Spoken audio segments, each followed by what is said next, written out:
This video is a full summary of the book Sexual Force of the Winged Dragon by Omraam Mikhaël Aïvanhov, an illuminating exploration of how our primal sexual energy can be transformed from a destructive force into a vehicle for spiritual elevation. Through ancient symbolism and practical wisdom, Aïvanhov reveals how this inner dragon, when properly understood and directed, becomes the winged power that carries us to higher consciousness. Join us as we explore 10 essential teachings on harnessing this divine energy through love, balance, and conscious discipline through semen retention. Chapter 1. The Winged Dragon.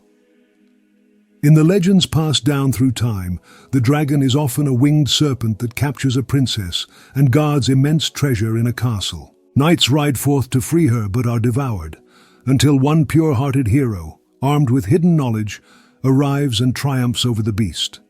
The castle symbolizes the human body. The princess symbolizes our soul, pure yet vulnerable. The dragon itself represents the primal, fiery sexual force that both entices and terrifies us. The lesson is that this dragon is no mere fairy tale monster. It stands for the raw energy inside each one of us, a force that can imprison our soul if we do not understand it. We learn that once the knight subdues this beast, it sprouts its wings and carries both hero and princess on flights through the cosmos. So too, our sexuality can be destructive when unmastered. But when purified and sublimated, it becomes our greatest ally, enabling us to soar. When untamed, it breathes destructive flames, consuming our best aspirations. When mastered, it becomes a winged power, fuel for spiritual ascension. In each of us there is a knight, the higher consciousness or the spiritual will, that can rein in the dragon, the sexual force. We do not kill the dragon, we harness and transform it. The moment we see the dragon only as evil is the moment we fail to recognize its divine origin. Ask yourself, how can I direct my passions toward a purpose that uplifts me and those around me? See your fiery impulses not merely as urges to be repressed, but as energy to be refined. Our world is plagued by every manner of exploitation, confusion, and suffering around sexuality. If we do not learn to treat our inner dragon with reverence and discipline, we perpetuate the cycles of harm. Yet if we do, we unlock the treasure within our castle, freeing our own soul to shine. Tame this dragon, that its breath might warm hearts rather than scorch them, that its treasure might enrich life rather than lure you into destructive desire. Chapter 2. Love and Sexuality.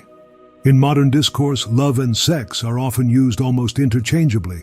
However, there is a clear distinction in the teachings. Sexuality in its raw form is the survival-level instinct that can draw two bodies together, but is not necessarily concerned with the other's well-being. Love is the cosmic power that arises when the same force travels beyond the body and is received by the heart, mind, and spirit. Sexuality alone may yield fleeting pleasure or possessiveness. Love in its broader sense seeks the blossoming of the other person. We hear repeatedly, God is love. The teachings remind us that the sexual force is a specific wavelength of that limitless divine energy. Left at its base level, it is narrow and can be selfish. Elevated, it becomes part of a grand tapestry that nourishes all creation. A physical desire is tied to ephemeral attractions. Enlightened love is concerned with mutual growth, spiritual communion, moral goodness.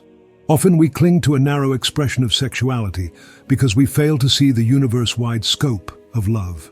The more we open ourselves to love as a universal principle, the less we remain trapped in small, self-centered impulses. When you feel desire, observe if it includes respect, devotion, and a desire to help the other reach their higher potential. If not, that desire is still in the dragon's lair. There is a moral urgency in discerning whether our actions are fueled by lower instincts or by the divine spark of love. If we treat sexuality solely as a personal appetite, we degrade it. If we approach it as a vehicle for love, we elevate it and ourselves. Chapter 3. The sexual force is essential for life on Earth. The third chapter paints a picture of sexual force as one of the powerful roots binding us to earthly life. Nature, in its wisdom, ensured that humans would continue to propagate, building societies and families. This force keeps us engaged with survival, community, and future generations. Historically, two extremes emerged regarding sexuality: puritanical repression, branding sexual desire as evil, attempting to crush it; indulgent abandon, elevating pleasure above all else, ignoring long-term consequences. Neither is wise, for each leads to imbalance, hypocrisy, or destruction. Sexuality is not the enemy. It is the lifeblood of human continuity. To discard it is to sever an essential link with earthly life. To worship it blindly is to be drowned in perpetual craving. Middle way.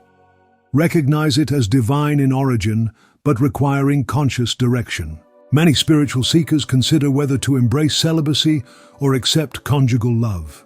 The book guides us to choose based on the level of maturity, personal calling, and spiritual aspiration. Those unready to sublimate should not become the victims of guilt and neurosis. Those well-prepared can transform the same force into a source of higher strength. There is an urgent plea for humanity not to plummet into wanton disorder. Instead, let each individual strive to harness sexual energy as a creative fire, a positive anchor in life, one that helps build families, communities, and a world that reflects love's highest ideals. Chapter 4. Pleasure. Pleasure is described as a powerful draw, a fruit so sweet that countless people succumb to it daily. The quest for pleasure, in sexual matters especially, can devour one's better impulses, leading to addiction, heartbreak, or a dull emptiness that comes from overindulgence. Pleasure has a price. When sought for its own sake, it can drain physical vitality, mental clarity, and spiritual resources. We give away our treasure for fleeting sensations, much like Esau selling his birthright for a bowl of lentils. Each act of raw sensual indulgence strips us of refined energies, leaving us impoverished in intellect or soul if we do not channel them properly. Rather than condemning pleasure altogether, the teaching invites us to experience a higher form of gratification, joy that arises from selfless love, creative work, and spiritual communion. The analogy of fire. If we feed a fire with too many random flammable materials, we lose control. But if we use it intelligently, it warms our home, lights our path, and cooks our nourishment. Whenever we feel that strong itch for pleasure, pause to ask, where does this lead? Is it diminishing me, or is it part of a giving, loving, purposeful connection? By keeping the mind and heart engaged, we can shift from a purely physical craving to a deeper, more meaningful experience. Human society often stands at a crossroads. Either chase pleasure recklessly or harness it for purposeful living. The book is urgent. If we do not address the illusions around pleasure, we waste away our essence and sabotage the moral foundation of future generations. Chapter 5. The Dangers of Tantric Yoga. The book introduces us to ancient disciplines from India and Tibet designed to sublimate the sexual force. Tantric Yoga, at its highest expression, enables a practitioner to merge with another in purity, directing the energy upward without any uncontrolled outflow. This can lead to profound mystical states, but only with rigorous preparation. Many, especially in the West, catch wind of tantric secrets and attempt to practice them prematurely. Result: physical or emotional damage, spiritual confusion, or exploitation by unscrupulous teachers. Some search for magical powers or heightened pleasure, and instead find themselves trapped in illusions and destructive patterns. The book suggests an alternative. Rather than leaping into advanced tantric rituals, we can day by day refine our sexual impulses with simpler disciplines, such as prayer, meditation, and moral living. We can aim for the same essence, transmutation of energy, but in gentler, safer steps. One of the sermon's guiding ideas is that a little contact with love's physical expression can be beneficial if we approach it with reverence and consciousness. Distance is often advised to prevent immediate entanglement that we cannot handle. Gradual approaches ensure we do not unleash a flood we cannot direct. Because individuals can so quickly misuse these deep secrets, there is a moral urgency here. Focus on building character and spiritual purity first. Only when you are stable, guided by higher insight, should you consider advanced practices that manipulate powerful erotic energies. Chapter 6. Love without waiting to be loved. Central in this chapter is a luminous metaphor. The sun shines on everyone without discrimination, never asking if you love it back. It is an inexhaustible fountain of light. The book encourages us to treat love similarly, give love freely, without obsessing over whether it is reciprocated. Most people only love those who love them first. This constrains the heart and leads to impatience, resentment, or bitterness when that love is not returned. But if we become like the sun, shining unconditionally, we free ourselves from the perpetual disappointment and drama of, "You don't love me enough." Transformation. We open an inner channel to cosmic love, feeling replenished directly by the source. Practice small acts of unconditional kindness, even to strangers or those who have not shown you affection. Meditate on the sun as a symbol of unbounded love. Gaze upon it in the early morning, imagining your heart radiating that same warmth. Our societies are rife with heartbreak, suspicion, and separation. Learning to love first can mend rifts and end cycles of revenge. This stands as both an urgent personal practice and a global mission. When many hearts shine together, the climate of hostility and suspicion can be transformed. Chapter 7. Love is everywhere in the universe. The teaching emphasizes that love is not confined to a single person or place. It flows through sunshine, flowers, the breeze, the stars, the smiles of children, the majesty of mountains, and so much more. We narrow and impoverish ourselves when we think love dwells exclusively in one beloved's body. The book uses metaphors like a plant that lives on air or dew that condenses from the atmosphere to show that the precious element of love is present throughout creation. If we cultivate subtle spiritual senses, we can learn to draw upon it every moment. When we fixate on a single person as the only possible source, we become dependent or manipulative. We cling so tightly that the relationship can turn stifling. Instead, we can remain loyal and devoted, but also realize that the cosmos itself offers an inexhaustible nectar to our souls. Morning contemplation. Before you engage with your day, breathe in the light. Affirm that love is all around me, I am never truly alone or unloved. Nature as temple. Walk among trees or watch the night sky, feeling waves of love from the living universe. In a culture starved for affection, yet ironically drowning in superficial relationships, the clarion call here is to expand your awareness beyond human ties. By absorbing love from the cosmic field, we become more stable, less jealous, and far more capable of giving and receiving love on the human plane. Chapter 8.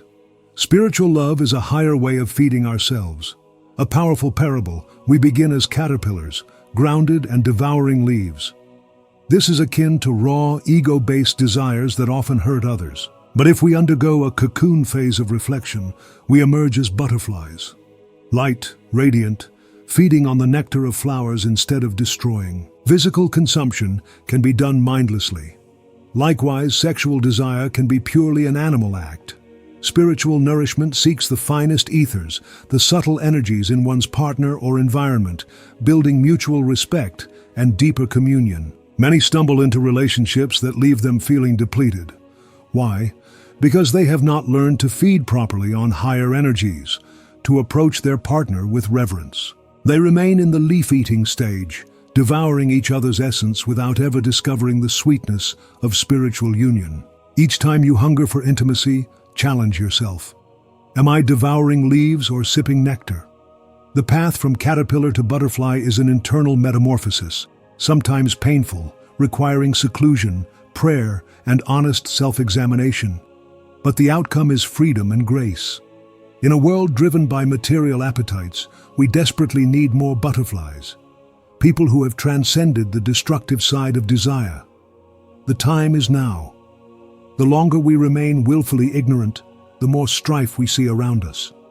By choosing to feed on the pure nectar of love, we become agents of healing. Chapter 9. A high ideal transforms sexual energy. Sublimating sexual desire is nearly impossible if we do not fix our gaze on a grand purpose. Suppose your highest aim in life is only to secure pleasure or comfort. Then you have no reason to master your impulses. But if your aspiration is to create, to serve, to embody divinity, you have a motivational magnet pulling your energies upward. Repression alone creates damaging tensions. Redirection harnesses the intensity of desire for loftier aims, art, invention, charity, or spiritual exploration. The sexual force becomes fuel for creativity rather than an anchor to base appetites. A painter, feeling that electric surge of attraction, channels it into painting a masterpiece that elevates the hearts of thousands. A scientist, stirred by passion, invests it in discovering life-improving innovations.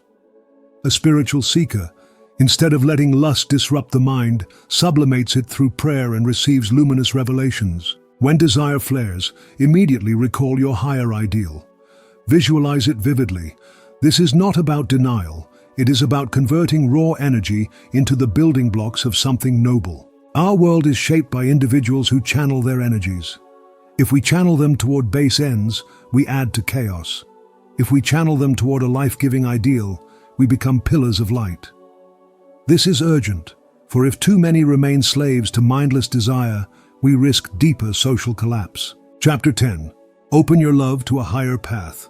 Often we speak of the Holy Trinity, traditionally Father, Son, and Holy Spirit. This teaching broadens our understanding. Father, Spirit, the omnipotent source of life. Mother, Nature, the receptive principle, cosmic womb of manifestation. Holy Spirit, fire of love, the living flame that binds them in creative power. Recognizing these complementary forces helps us see that our personal love is a microcosm of a grand universal dance. We learn that the Holy Spirit is particularly linked with the force of love that manifests in the generative organs. When we use these energies with ignorance or contempt, we commit what the book calls the sin against the Holy Spirit. We desecrate a sacred flame by turning it into mere base gratification. The most crucial key: direct that energy back to its celestial source. Do not let it stagnate in mere carnal pursuits. As soon as you feel that stirring within, recall its divine origin, consecrate it. Ask that it be used for the highest good. This is not about prudery. It is about weaving your intimate life into the larger tapestry of cosmic love. Instead of regarding sexual union as something hidden or shameful, treat it as a holy communion where two souls meet in the presence of the divine. Even if you are single, you can consecrate your own life force to serve a divine ideal, channeling its power to heal, help, create, or enlighten. Fall further into darkness. If we allow the wings of the dragon to be clipped by mindless gratification, we are left with endless hunger, fleeting pleasure, and potential moral ruin. Rise toward the light.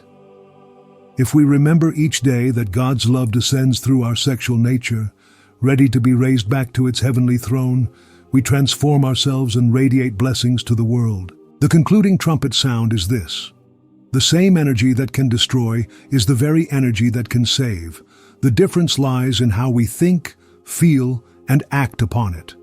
Acknowledge it, honor it, guide it upward, and in so doing, fulfill your sacred purpose on earth. Beloved friends, we have traversed the 10 foundational chapters that illuminate the mysteries of the sexual force, often called the winged dragon, and its union with higher love.